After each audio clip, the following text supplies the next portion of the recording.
नमस्कार प्यारे मित्रों, आज हम देखेंगे कि संस्कृत में शब्द रूप का क्या महत्व है। बहुत ही महत्वपूर्ण स्थान है। इससे ही पूरी संस्कृत को हम पढ़ सकते हैं किस तरह से। आइए देखिए, वाक्य में प्रयुक्त होने वाले संज्ञा और सर्वनाम शब्दों का संबंध क्रिया के साथ होता है। ठीक है, क्रिया के साथ जो भी करता है उसका संबंध जो है वाक्य में होता है। जो प्रत्यय या चिन्ह का इससे संबंध को प्रकट करते हैं वे कारक चिन्ह या विभक्ति प्रत्यय जो है कहलाते हैं। कारक चिन्ह, जो कारक चिन्ह हिंदी में है ना, वही हिंदी से ही कारक चिन्ह या विभक्ति का प्रत्यय कहलाते हैं। कोई भी शब्द केवल मूल रूप में संस्कृत में प्रयुक्त नहीं किया जाता है। जैसे है बाल का बालः, इसे जब हम वाक्य में प्रयुक्त करते हैं तो हम क्या कहते हैं? हम कहते हैं बालः वदति। कहाँ वदति? बालः वदति। कर्ता कारक प्रथमा विभक्ति तथा एक वचन। ठीक है ना, इसमें प्रथमा विभक्ति और एक वचन है, ये कर्ता कारक है। इस प्रकार हम देखते हैं कि संस्कृत का प्रत्येक शब्द जब पद का रूप ग्रहण करता है, यानी जब उसका वाक्य में प्रयोग किया जाता है, तब उसमें कारक को व्यक्त करने वाला विभक्ति प्रत्यय अवश्य जुड़ता है। ठीक है ना। संस्कृत का जो हमारा पद का पोर्शन है, श्लोक है, उसमें तो इनकी आवश्यकता नहीं है, पर जो हम गद्य पढ़ेंगे उसमें वाक्य का अर्थ निकालने के लिए हमें कारक जानना बहुत जरूरी है, और कारक से ही विभक्तियाँ। ठीक है, आपने जाना कि संस्कृत में कारक और विभक्तियों का बहुत महत्वपूर्ण स्थान। इसके पश्चात देखिए कारकः एवं विभक्ति का परिचय। कारक क्या है? संज्ञा या सर्वनाम के जिस रूप से उसका संबंध क्रिया के साथ जाना जाता है उसे कारक कहते हैं। ठीक है ना। और कारक के 8 भेद होते हैं। कारकों को व्यक्त करने वाले प्रत्यय, शब्द के अंत में जोड़ने वाले प्रत्यांश वो विभक्तियां कहते हैं। ठीक है ना। प्रत्यांश होते हैं कुछ, जैसे कि बालक के रूप जो होते हैं वो क्या है? वो एक प्रत्यांश है, वो प्रत्यय ही होते हैं।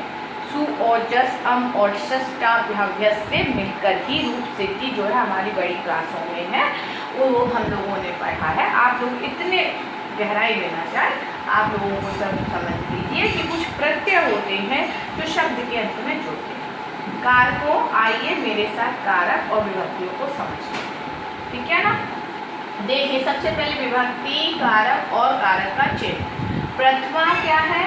प्रथमा है कर्ता, कर्ता ने, ये हिंदी वाली ही है, माना आपका संस्कृत थोड़ा नया सब्जेक्ट है, पर हिंदी तो हम लोग नर्सरी केजी शुरुआत से पढ़ते हैं ना, वही कारक है, समझिए।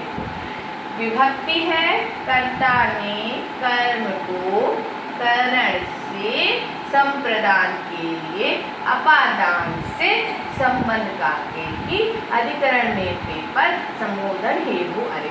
और इधर देखिए आप, कर्ता ने में कौन सा जुड़ेगा? प्रथमा विभक्ति जुड़ेगी, और द्वितीय जुड़ेगी कर्म को, तृतीय करण से या के द्वारा, और चतुर्थी संप्रदान में के लिए, पंचमी अपादान से अलग, और षष्ठी में संबंध काके की, अधिकरण होगा में पेपर, और संबोधन होगा हे वो अरे। ठीक है, इतनी बात आपने समझी। अब आपको मैं बताऊंगी कि वस्तुतः विभक्तियों के चिन्ह व्यक्ति वाक्यगत अर्थ को स्पष्ट करते हैं। ठीक है, कैसे स्पष्ट करते हैं?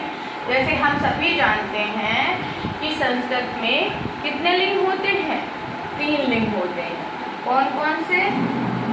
संस्कृत में सबसे पहले पुल्लिंग, स्त्रीलिंग, और एक दूसरा जो नपुंसकलिंग होता है, नस्त्रीलिंग, उसे नपुंसकलिंग कहते हैं। ठीक है, और वचन भी 3 होते हैं, एक वचन, द्विवचन और बहुवचन। ठीक है, एक वचन में क्या होता है? एक की बात, द्विवचन में 2 की बात, बहुवचन में बहुत सारे। आप देखिए प्रथमा ने जहाँ पर होता है, ने, देव, देव के आपके रूप बताऊंगी मैं। देव आ रहा है बाद में, अकार अंत है ना, देव, देव कैसे लिखेंगे? अगर इसे खंड करेंगे आ आएगा बाद, वा के बाद आ। उसी तरह से देव का अर्थ होगा देवता। इसी तरह से राम के, बालक के इसी तरह रूप चलते हैं। और जहाँ भी अकारांत हो वहाँ इन रूपों का प्रयोग होगा। जैसे एक वचन में कर्ता ने है तो देवः कहीं पर लिखा है, देवः भवति तो देवताओं ने होगा, और देव होगा तो वहाँ दो देवताओं की बात होगी, और बहुवचन में देवः मतलब बहुत सारे देवता। ठीक है, अब ये हमारे जो संस्कृत का हमने आपको चैप्टर पढ़ाए हैं, अभी पढ़ाऊंगी, उसी में प्रयोग होगा। जहाँ देव होगा वहाँ देवः, देवः सिर्फ किसी नाम के आगे दो विसर्ग तो वो एक वचन, और आप समझ लो दो मात्रा औ की वहाँ द्विवचन, और बड़े आ के डंडे के साथ विसर्ग देवाः देवताओं ने, वहाँ पर बहुवचन का प्रयोग होगा। इसी तरह द्वितीया को, कर्ता ने कर्म को, द्वितीय विभक्ति में हम लोग देवम लिखेंगे, देव को, देवो दो देवताओं को, देवान देवताओं को। ठीक है, बहुवचन में देवान, और दूसरे में मतलब प्रथमा और द्वितीय में आप देख सकते हैं देवो देवो, ये दो देवता। ठीक है, और तृतीय विभक्ति में या से या के द्वारा होता है, वहाँ पर हम बोलेंगे देवे देव से, देव के द्वारा। फिर द्वितीय विभक्ति में देवाभ्याम, द्वितीय विभक्ति में और तृतीय में द्विवचन में देवाभ्याम, चतुर्थी में देवाभ्याम और देवाभ्याम। ठीक है ना, ये रूप याद करने का हमारे सर सर्वज्ञ सर हैं, उन्होंने बहुत अच्छा रूप याद करने का तरीका बताया कि आप पहले एक वचन याद करिए, फिर द्विवचन, फिर बहुवचन। इस तरह से आपको बहुत जल्दी याद हो जाएंगे। मैं भी आपको उसी तरह से चार्ट में याद कराऊंगी इसके बाद। ठीक है ना, क्योंकि बच्चे इतना अच्छे से याद नहीं कर पाते और रूप याद करने में उन्हें बड़ी तकलीफ होती है, तो मैं आपको बताऊंगी।